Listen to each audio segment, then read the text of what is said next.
Cuando muere una estrella, su polvo fino y su gas se esparcen por el espacio.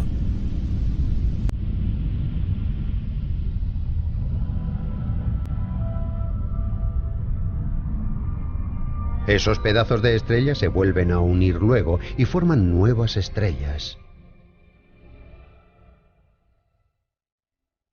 En el proceso de muerte y renacimiento de una estrella se crean muchos materiales nuevos.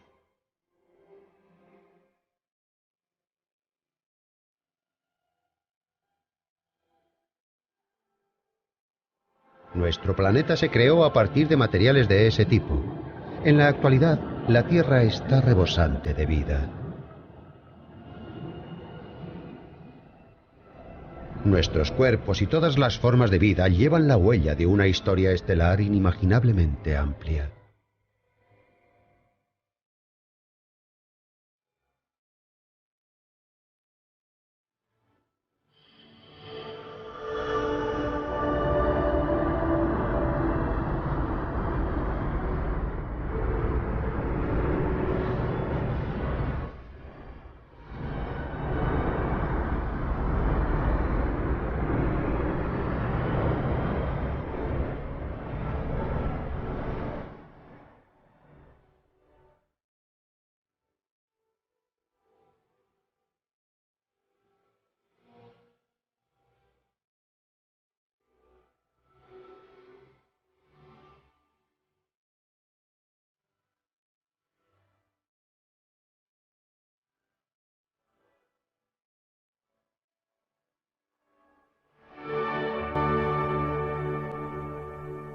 Oro, el símbolo de la riqueza y el poder.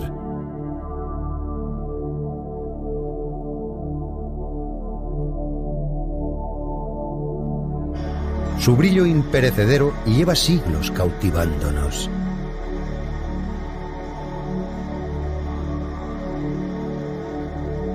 Quien pudiera crear oro se haría inmensamente rico.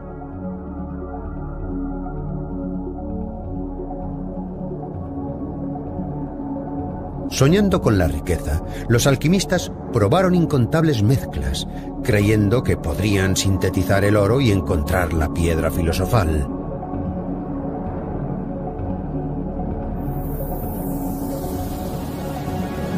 En el siglo XVII, Wenzel Seiler, un alquimista nacido en Bohemia, alcanzó rango de noble en la corte espolvoreando un producto especial sobre el estaño, creando lo que parecían medallones de oro puro. 200 años más tarde, los análisis revelaron su ingenioso engaño.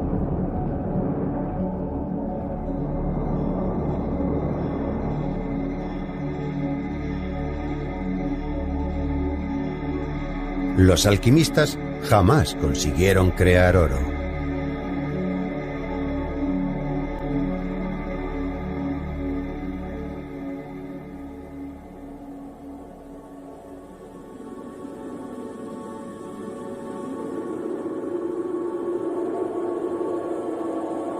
Nuestro mundo, bendecido por la naturaleza, está formado por ciertos materiales básicos.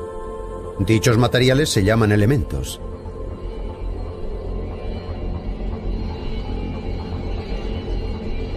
Hay más de 90 elementos, que van desde el más ligero, el hidrógeno, al más pesado, el uranio.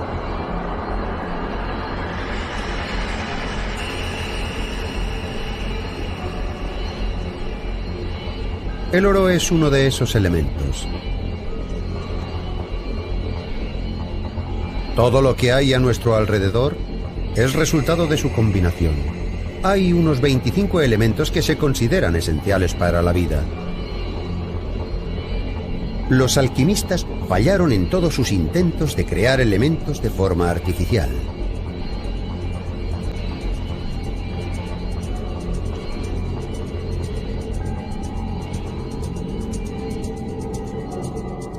Ni siquiera la tecnología moderna puede crear oro.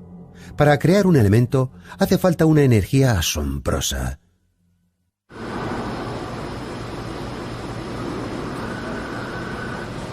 En los laboratorios nacionales de Sandia, en Nuevo México, se encuentra el centro de investigación de fusión conocido como Máquina Z.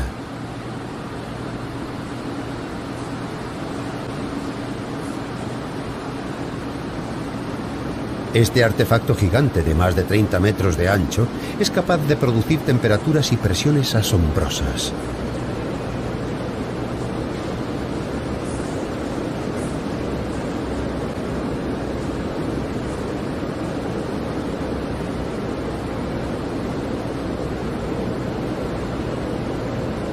Una energía equivalente a 50 billones de vatios se concentra en el espacio de la cabeza de un alfiler, generando una temperatura de muchos millones de grados.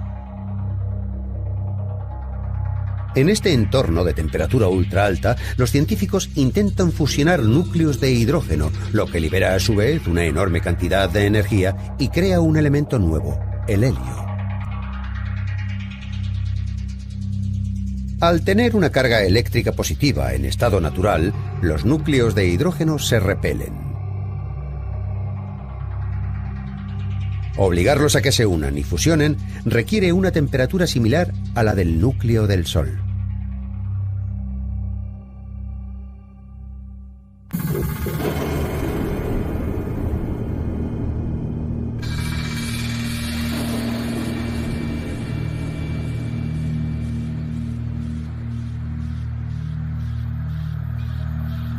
A esa temperatura, los núcleos de hidrógeno rebotan de un lado a otro a una velocidad enorme, chocando entre sí y fusionándose. Así se puede crear helio nuevo.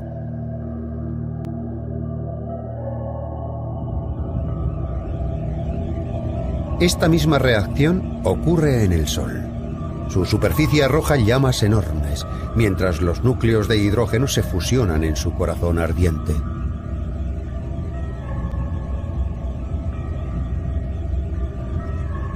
El helio es el único elemento nuevo que se crea en el Sol.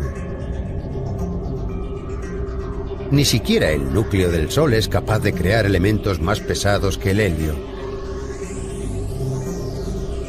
Para crear elementos más pesados, como el oro, hacen falta temperaturas muy superiores a las del Sol.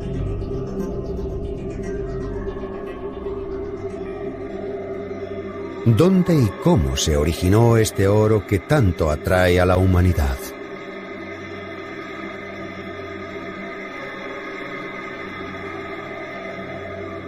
Nuestra atención se dirige hacia la expansión del universo.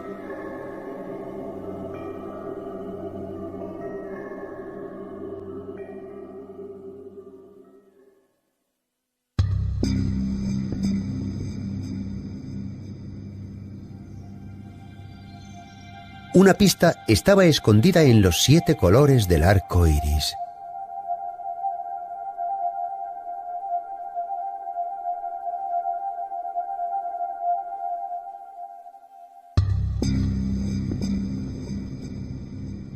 El primero en darse cuenta de ello fue el fabricante de lentes alemán Joseph von Fraunhofer.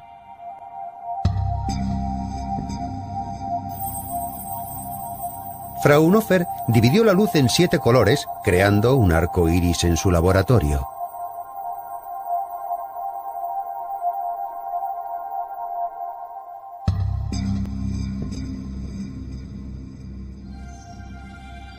Al mirar el arco iris con un microscopio, observó algo extraño entre los 7 colores. El dibujo de Fraunhofer se conserva en el Museo Deutsches. Este es el espectro de Fraunhofer.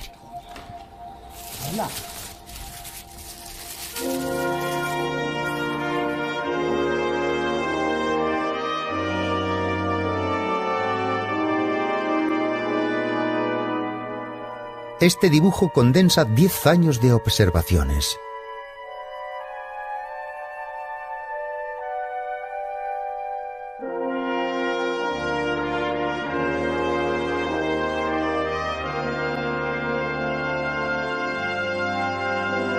Fraunhofer dibujó meticulosamente líneas negras en las bandas de los 7 colores del arco iris.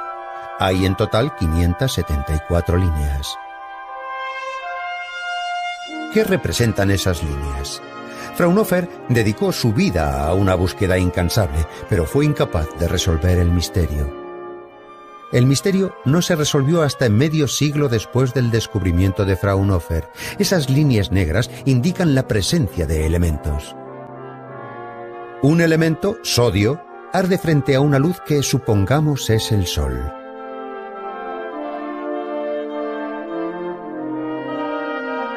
Observamos luz procedente de esa fuente, que ha pasado por la llama.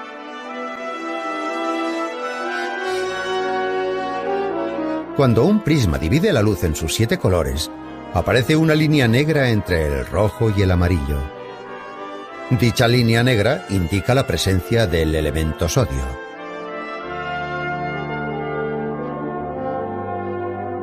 En el dibujo de Fraunhofer aparece una línea en la misma posición que en este experimento.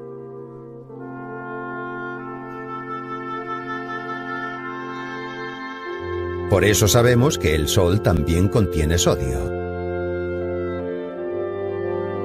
El resto de las líneas negras del dibujo indican que en el Sol hay otros elementos además del sodio.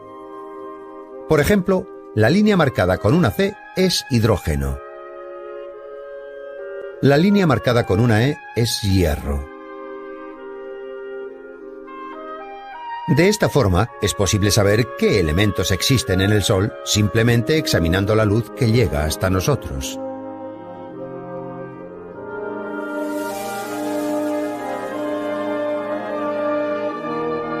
Estos son los resultados de la observación solar usando la tecnología más moderna. Las líneas negras que dibujó Fraunhofer se representan ahora de forma gráfica. Los diferentes picos del gráfico indican la presencia de elementos individuales.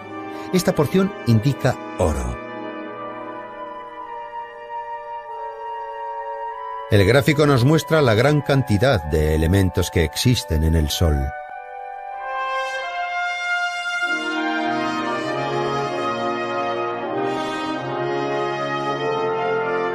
El Sol contiene gran variedad de elementos, pero sabemos que el Sol solo crea un elemento, helio.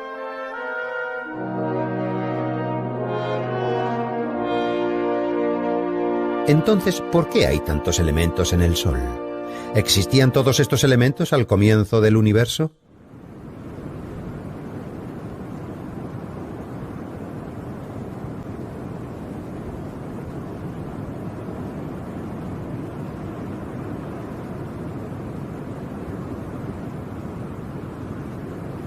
El Observatorio de las Campanas, situado a 2.400 metros de altitud en la cordillera de los Andes, en Chile, América del Sur.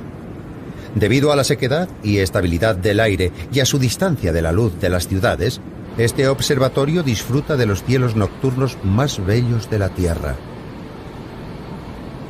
Todas las noches, este telescopio de tecnología punta, cuyo espejo gigante es capaz de captar hasta la luz más débil, se enfoca hacia el cielo para resolver los misterios del universo. Para comprender cómo era el universo en sus comienzos, el investigador del Observatorio Carnegie, Andrew McWilliam, ha estado buscando estrellas mucho más antiguas que el Sol. Estrellas que hayan nacido justo después de la creación del universo.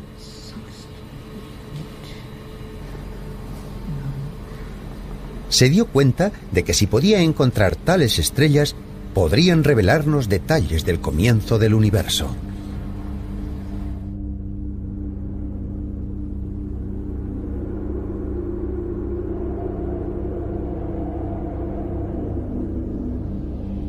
A lo largo de 10 años, ha estudiado una a una varios millones de estrellas. Finalmente, McWilliam encontró las estrellas que estaba buscando. Una de esas estrellas, muy distante del centro de la Vía Láctea y no especialmente destacada, figura en el catálogo de estrellas como CS 22892-052.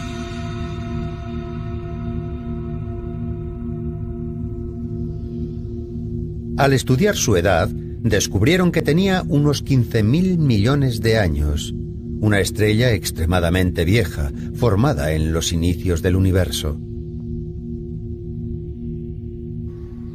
El método utilizado para medir las edades se basa en los elementos radiactivos torio y uranio. El periodo de semidesintegración del uranio es de 4.500 millones de años y el del torio 14.500 millones de años.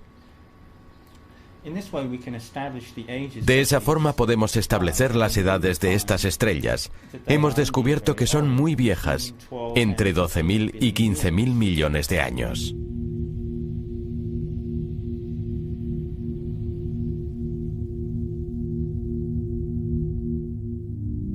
Cuando se examinó con detalle la luz procedente de estas estrellas, apareció un detalle extraño. Estos gráficos muestran que los elementos que contienen estas estrellas son solo hidrógeno y helio.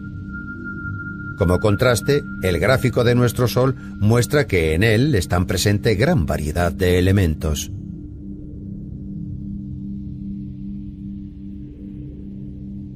Vemos que, al contrario de lo que ocurre hoy, al poco tiempo de formarse el universo, hace 15.000 millones de años, no había casi más elementos que el hidrógeno y el helio. La estrella vieja está formada predominantemente por hidrógeno y helio, con una milésima parte del metal que contiene el Sol. Eso significa que en la época en que se formó la estrella, en la galaxia había una milésima parte del metal que se encuentra en el Sol. Aquí vemos una representación espectacular de cómo ha evolucionado el contenido en metal de la galaxia desde hace 15.000 millones de años hasta hace 4.500 millones de años. Esto significa que en las estrellas viejas, en las primeras galaxias, no había muchos metales, y hacen falta metales y elementos refractarios como el silicio para crear rocas, para crear planetas terrestres como la Tierra. Al principio, la probabilidad de que se formaran planetas como la Tierra era mucho más baja que hace 4.500 millones de años, cuando se formó el Sol.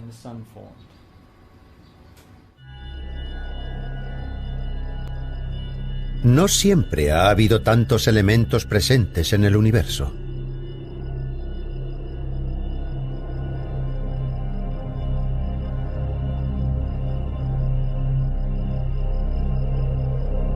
¿Cómo era el universo con 10.000 millones de años cuando se formó nuestro sistema solar?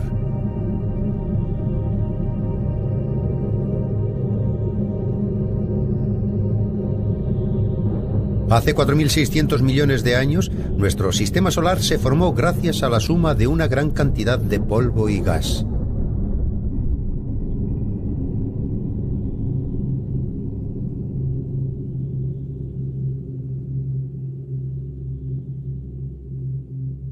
Parte del polvo que formó el sistema solar ha permanecido oculto, sin modificar, dentro de los meteoritos.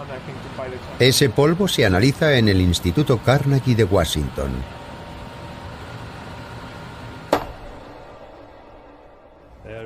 Tienen como mínimo 4, 5, 6.000 millones de años. Es asombroso que tengamos estos datos en los meteoritos. Su viaje a través del sistema solar ha sido largo y tortuoso, y es un milagro que hayan sobrevivido estos granos diminutos. Tuvieron que permanecer quizá cientos de millones de años en el medio interestelar antes de, y no sabemos cómo, acumularse en la nube que se convirtió en el sistema solar. Además de introducirse en las nubes, han tenido que sobrevivir a todo el proceso de formación del sistema solar, que ha sido seguramente un acontecimiento muy violento, y a la formación de los planetas. Estos granos han sobrevivido varios millones de años durante el proceso de formación de los planetas, y han conseguido superar esa historia tan violenta.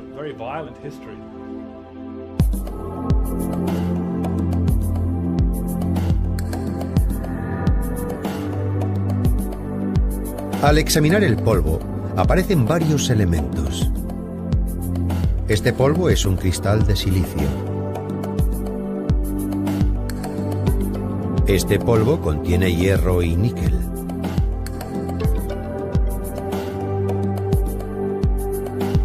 En algunas muestras de polvo se han encontrado también grandes cantidades de carbono.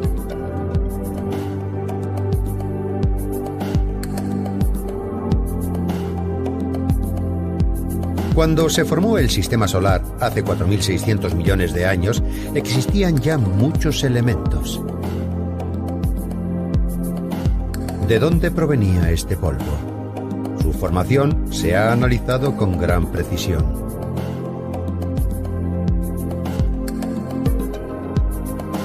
Se ha buscado el origen de los granos de polvo siguiendo la pista de su forma y la de los elementos que los componen. Son restos de una estrella que explotó al final de su vida, pedazos de al menos 30 estrellas diferentes.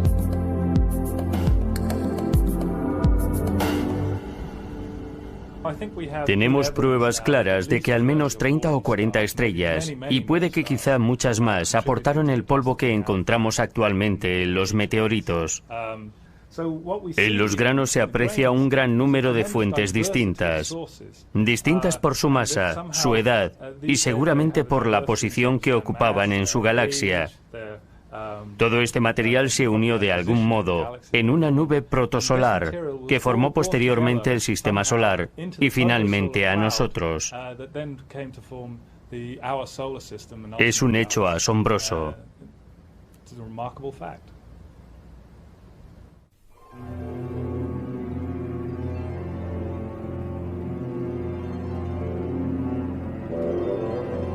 ¿En qué parte de la inmensidad del espacio se formó ese polvo?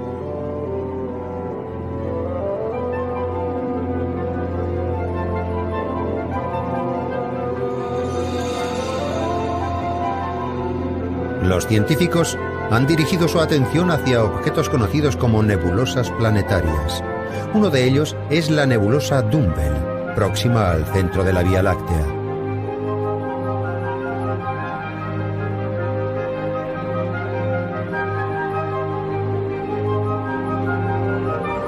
Su forma era apenas discernible y nadie sabía qué era cuando se descubrió hace unos 240 años.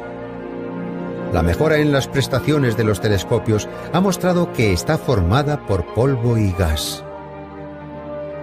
Luego se descubrió que el polvo y el gas rodeaban a una estrella pequeña situada en el centro de la nebulosa. En la actualidad se cree que el polvo y el gas son pedazos de una estrella anterior en el centro de la nebulosa que al morir ha desechado sus capas exteriores.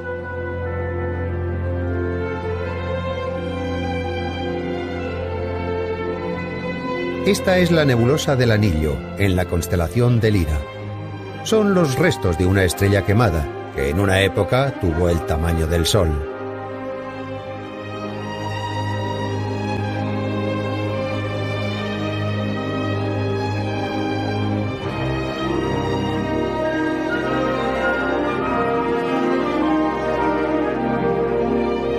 El polvo y el gas se extienden en un diámetro de 10 billones de kilómetros. En nuestra galaxia hay unas 1000 de estas nebulosas planetarias. El análisis de la luz emitida por dichas nebulosas muestra que contienen grandes cantidades de carbono y nitrógeno.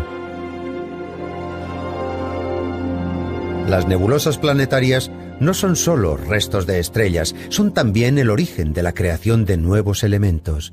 Pero hay una limitación para el tipo de elementos. La teoría predice que en una nebulosa no se pueden crear elementos más pesados que el oxígeno. ¿Por qué?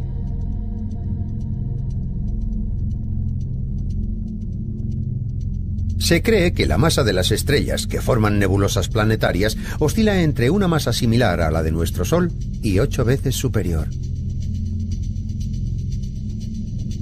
La masa de la estrella afecta de manera enorme a los elementos que produce.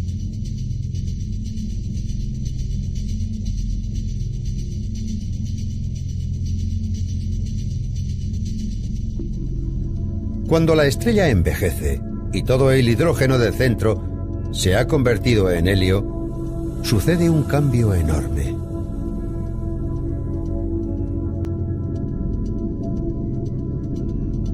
A medida que la temperatura del interior aumenta, la estrella comienza a expandirse y se convierte en lo que se llama una gigante roja.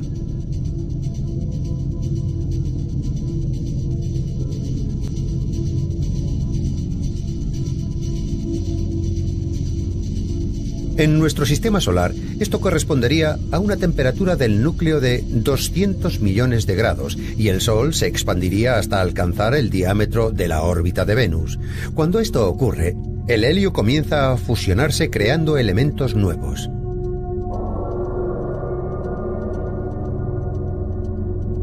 Se crea carbono.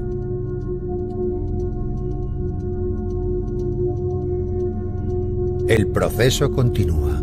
El helio se fusiona con el carbono y crea oxígeno. Finalmente, la estrella se expande tanto que si fuera el Sol, se tragaría la órbita de la Tierra.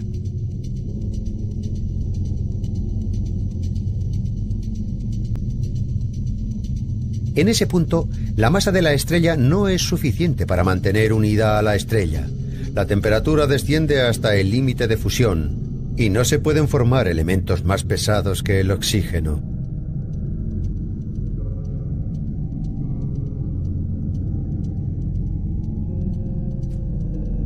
Así es como termina su vida una estrella y comienza a deshacerse. Se liberan al espacio gas y polvo que contienen gran variedad de elementos. Las gigantes rojas pueden producir elementos hasta el oxígeno. Pero están muy lejos de crear elementos más pesados como el oro.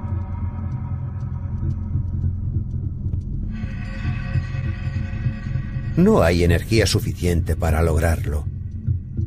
La energía necesaria para crear elementos más pesados supera con mucho a lo que ocurre en una gigante roja.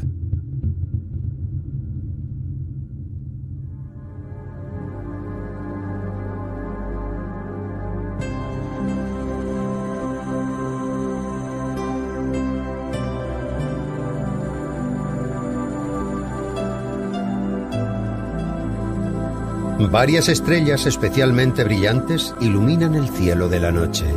Antares, que brilla en el centro de Escorpio, es 3 veces mayor que una gigante roja. Betelgeuse en Orión es aún mayor, más de 60 veces el tamaño de una gigante roja. Los científicos creen que al morir una estrella así, libera mucha más energía que una gigante roja.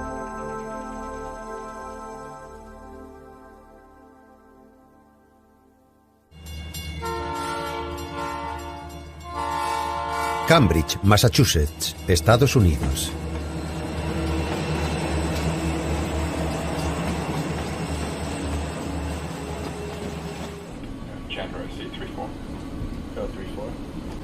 Esta es la sala de control del último telescopio de alta resolución de la NASA.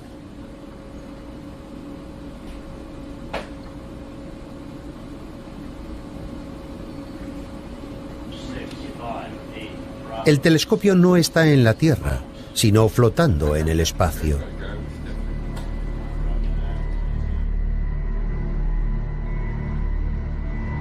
El Observatorio de Rayos X Chandra comenzó a hacer observaciones en el año 1999.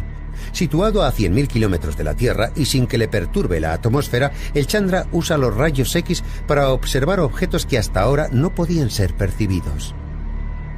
Los telescopios de rayos X se utilizan para observar objetos cósmicos de gran energía, como estrellas que explotan.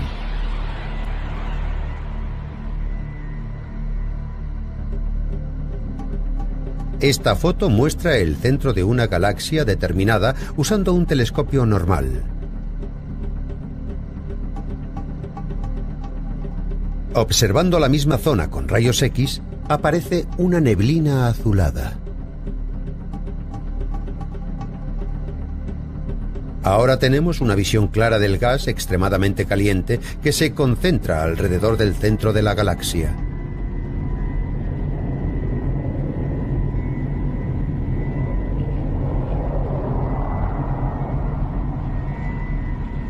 Chandra capturó los últimos instantes de una estrella gigante.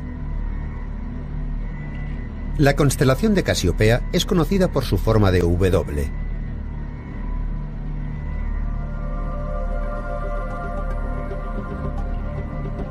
Aquí encontramos Casiopea A, lo que queda de una explosión descomunal de una estrella de gran masa.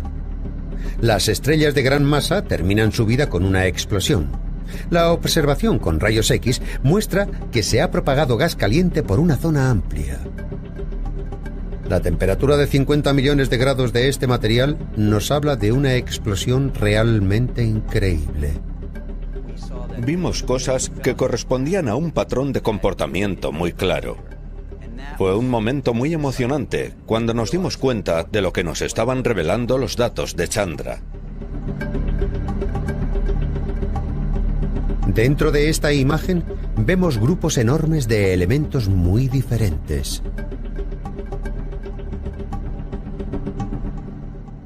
El punto verde nos indica que predomina el silicio y sus derivados. En los puntos rojos de aquí parece que predomina el hierro.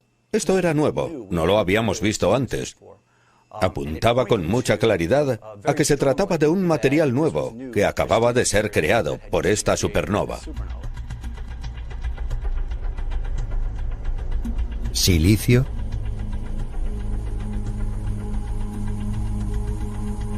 hierro, calcio.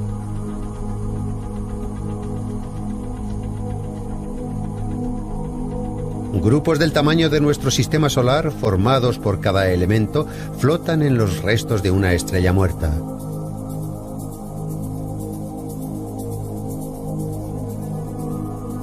Se han creado enormes cantidades de elementos demasiado pesados para ser generados por las gigantes rojas.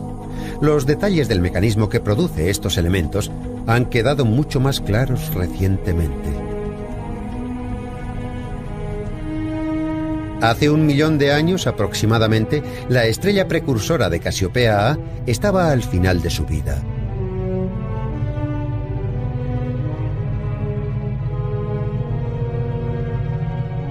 La temperatura del centro de la estrella se disparó de repente.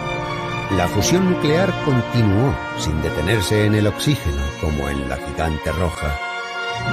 Cuando la temperatura superó los 700 millones de grados, se formaron neón y magnesio. A 3.000 millones de grados, silicio, azufre, argón y calcio.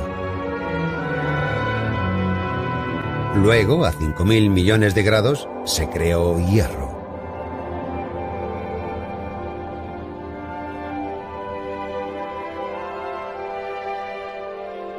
Una estrella que en principio contenía solo hidrógeno y helio, a temperaturas increíblemente altas, crea elementos de la tabla que llegan hasta el hierro. A continuación, hubo una explosión auténticamente enorme.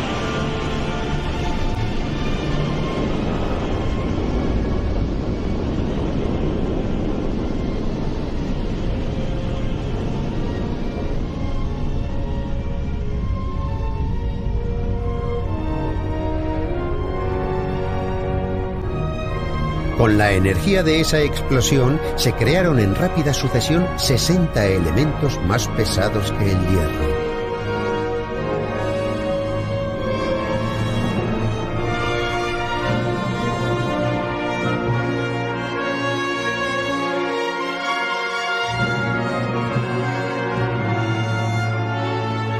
Los elementos recién creados forman polvo y gas y viajan por el espacio a una velocidad enorme de varios miles de kilómetros por segundo.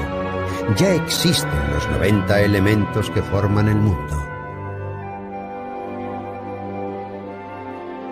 Resulta sorprendente que todos los elementos de la Tierra que nos interesan, absolutamente todos, como por ejemplo el hierro, el silicio para los microchips, el oxígeno que respiramos, todo se produzca en las estrellas y luego sea lanzado al espacio interestelar.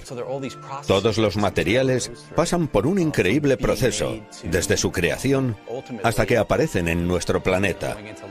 Sinceramente, lo encuentro asombroso. Realmente, no deja de sorprenderme.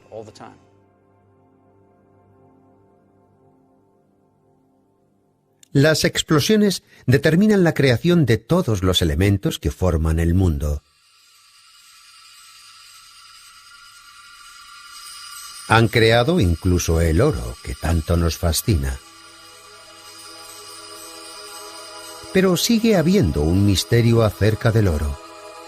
Se cree que la explosión de estrellas como Casiopea A crea solo una cantidad diminuta de oro.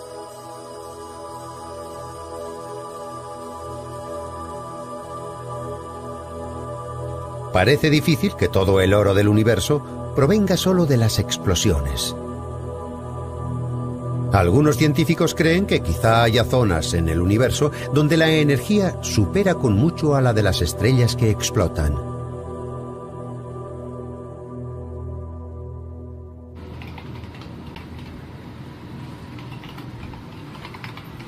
El astrofísico Stefan Roswell cree que se necesita una energía mucho mayor a la de las explosiones de una estrella para crear todo el oro que existe.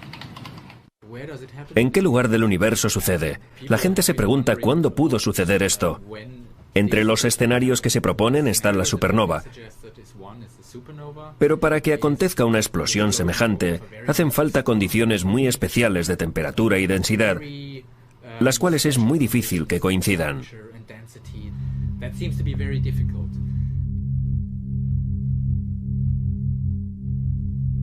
Roswell se ha interesado en el tipo especial de estrella que queda después de explotar una estrella masiva. Esta es la nebulosa del Cangrejo en la constelación de Tauro. Es el remanente estelar de una estrella que explotó hace unos 950 millones de años. Se ha expandido hasta alcanzar 10 veces el tamaño de nuestro sistema solar y resplandece con un color brillante. En el centro del remanente es visible un punto blanco. Una explosión enorme provocó que el corazón de la estrella se comprimiera, creando una estrella especial, conocida como estrella de neutrones. Estas estrellas tienen un diámetro muy pequeño, de unos 10 kilómetros, pero están hechas de una materia tan densa que una sola cucharada podría pesar 1000 millones de toneladas.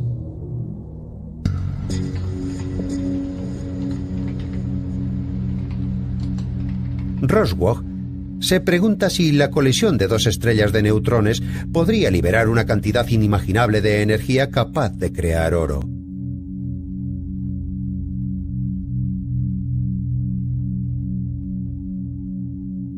Ha utilizado un superordenador para simular un suceso así. Mientras giran una alrededor de la otra, dos estrellas de neutrones se aproximan lentamente.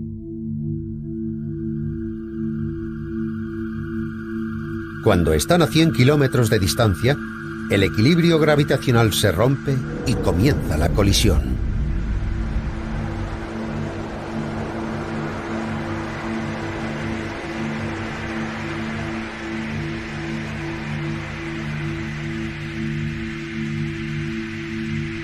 La temperatura en el centro de la colisión es de 1 billón de grados.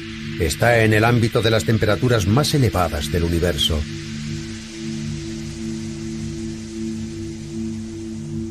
La materia que había formado las estrellas de neutrones se suelta formando un torbellino enorme que gira en el espacio. El oro se forma en los brazos de este torbellino. Las sustancias chocan con una energía tremenda, transformándose inmediatamente en oro. Luego se esparcen por todo el universo.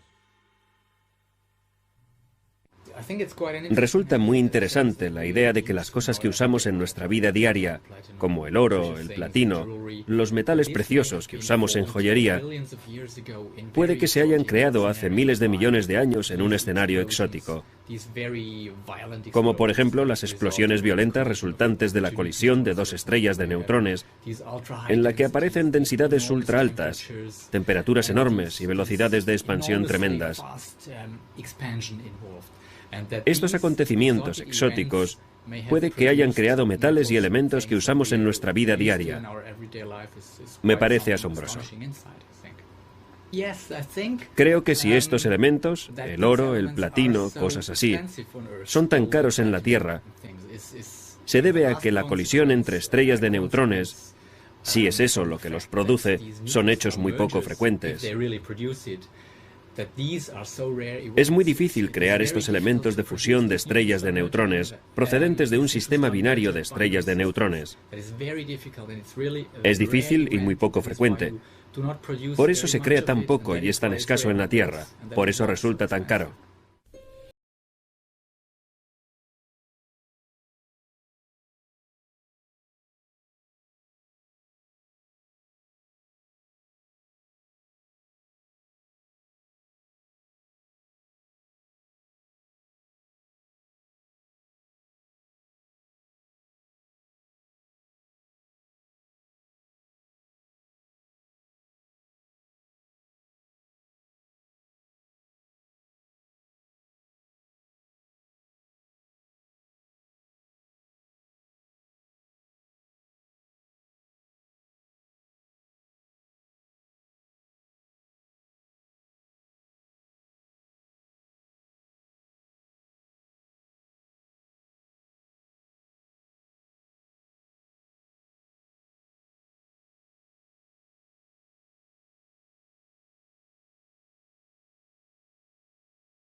Nuestro sistema solar nació hace 4.600 millones de años por la concentración de gas y polvo.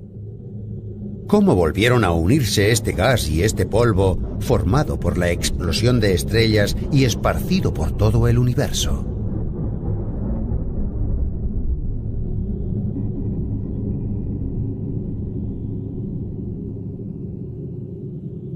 Hemos aprendido que aquí también tienen una función la muerte de las estrellas.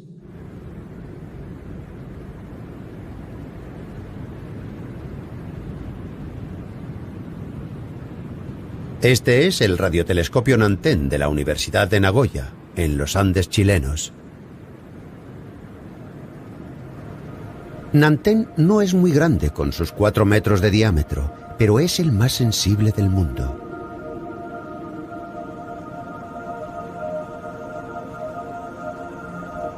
Los radiotelescopios pueden descomponer con precisión polvo y gas que no emitan luz propia.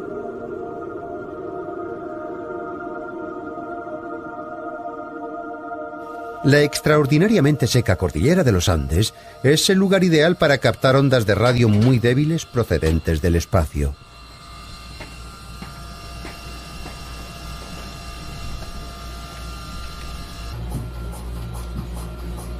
Desde su terminación en el año 1996, el observatorio ha estado funcionando sin interrupción. Nanten está investigando el mecanismo por el que el polvo y el gas se congregan en la Vía Láctea. Aquí se analizan la gran cantidad de datos acumulados por Nanten.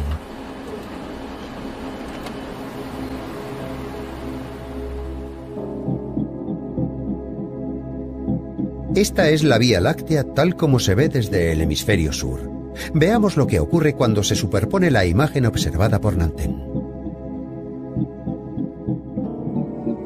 Veamos lo que aparecía simplemente como oscuridad en mitad de la Vía Láctea. Está lleno de polvo y gas cuando se observa con un radiotelescopio.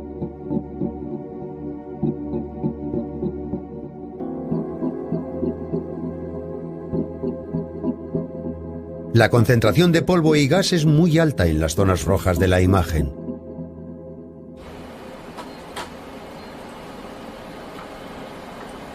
El profesor Yasou Fukui es el jefe del equipo de observación de Nanten. El profesor Fukui ha estado observando cómo se distribuye el polvo y el gas en la Vía Láctea. Daba la impresión de que había algo extraño en la forma en que se reúnen el polvo y el gas. Esta es la región de la nebulosa Carina en la constelación de Carina. Utilizando datos de las observaciones, hemos confeccionado un mapa en 3 dimensiones del polvo.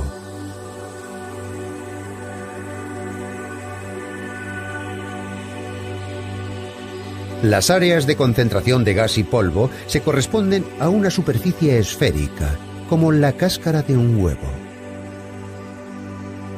¿Por qué se colocan de esta manera? El profesor Fukui opina que se debe a la explosión de estrellas. Imaginemos una explosión extraordinariamente potente propagándose a gran velocidad por la Vía Láctea. Pero la Vía Láctea tiene todo tipo de gases ligeros, gases que existían antes de la explosión. La explosión comprime el gas ligero, lo comprime miles o decenas de miles de veces hasta convertirlo en un gas enormemente denso.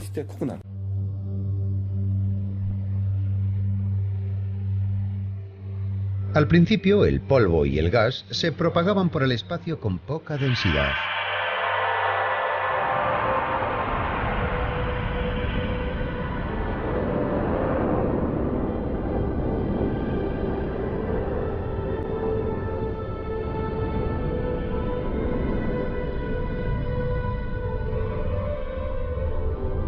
Luego explota una estrella. Cuando se produce la explosión, su energía crea una onda de choque de enorme potencia. La onda de choque comprime el polvo y el gas que hay flotando en el espacio. A medida que explotan estrellas, se van formando de manera gradual zonas de polvo y gas de mayor densidad.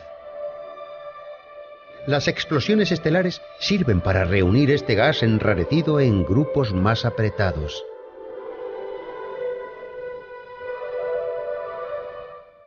El profesor Fukui cree que la nebulosa Carina es uno de esos grupos. Observando la nebulosa Carina, los astrónomos han descubierto que es la región de formación de estrellas más activa de la Vía Láctea.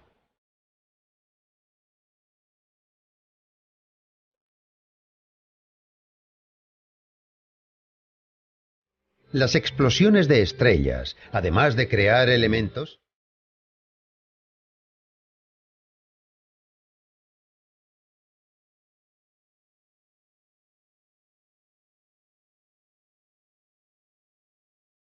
hacen que esos elementos se reúnan para que se pueda formar una nueva estrella.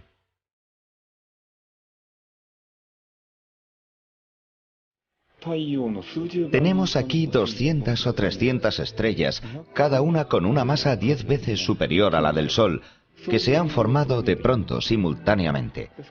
Es algo que estamos empezando a ver. Así que, aunque una estrella muere, es su muerte lo que comprime el gas y concentra los materiales. Eso lleva a la formación de la siguiente generación de estrellas en un breve periodo de tiempo.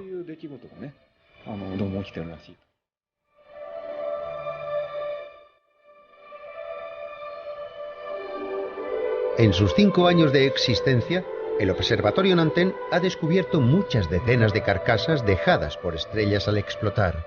Estas carcasas tienen un papel muy importante en el nacimiento de nuevas estrellas. Nuestro sistema solar puede que naciera de una de esas carcasas.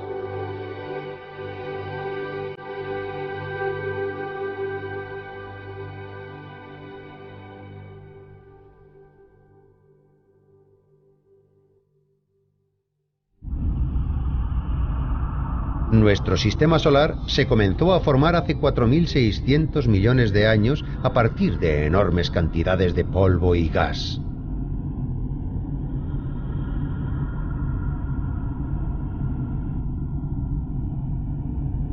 Pedazos de materia procedentes de incontables estrellas extinguidas viajaron por la inmensidad del espacio y se reunieron aquí.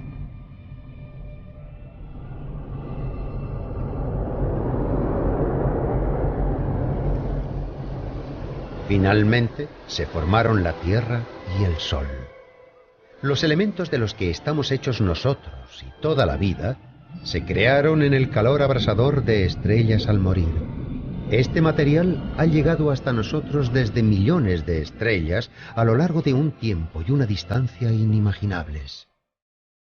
Quienes vivimos hoy somos los herederos del legado de 15.000 millones de años de universo.